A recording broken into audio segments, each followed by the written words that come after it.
ഇപ്പോൾ നമുക്ക് ദാമ്പത്യ ഐക്യത്തിന് വേണ്ടിയിട്ട് എടുക്കേണ്ട പരാശക്തി വ്രതത്തിന്റെ അത്യപൂർവമായിട്ടുള്ള ഒരു അറിവ് പരിശോധിക്കാം. മാംഗല്യഭാഗ്യം നിലനിർത്തുവാനായി സ്ത്രീകൾ അനുഷ്ഠിക്കുന്ന വ്രതമാണ് പരാശക്തി വ്രതം. ഇത് മലയാള മാസത്തിലെ അവസാനത്തെ ചൊവ്വാഴ്ച തോറും അനുഷ്ഠിക്കേണ്ട വ്രതമാണ്. അന്നത്തെ ദിവസം അതിരാവിലെ എഴുന്നേറ്റ് കുളിച്ചതിന് ശേഷം ഗണപതി ഭഗവാനെ ആദ്യം മനസ്സിൽ സങ്കല്പിച്ചുകൊണ്ട് പ്രാർത്ഥിക്കുക. ഗണപതി ക്ഷേത്രത്തിൽ തൊഴാൻ സാധിക്കുമെങ്കിൽ തൊഴുതതിന് ശേഷം വ്രതം തുടങ്ങുക. അതേപോലെ ദേവീ ക്ഷേത്രത്തിൽ ദർശനം നടത്തുന്നത് ഉത്തമമാണ്.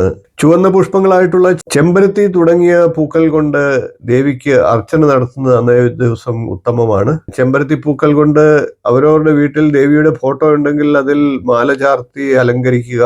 അതിനുശേഷം നിവേദ്യമായിട്ട് ദേവിക്ക് പാൽ, വാഴപ്പഴം, വെറ്റില, അടയ്ക്ക എന്നിവ സമർപ്പിക്കുക. വ്രതമനുഷ്ഠിക്കുന്ന സ്ത്രീകൾ ഒരു സാധുവിനെങ്കിലും അന്നദാനം നടത്തുന്നത് അതിവിശേഷമായിട്ട് പറയുന്നുണ്ട്.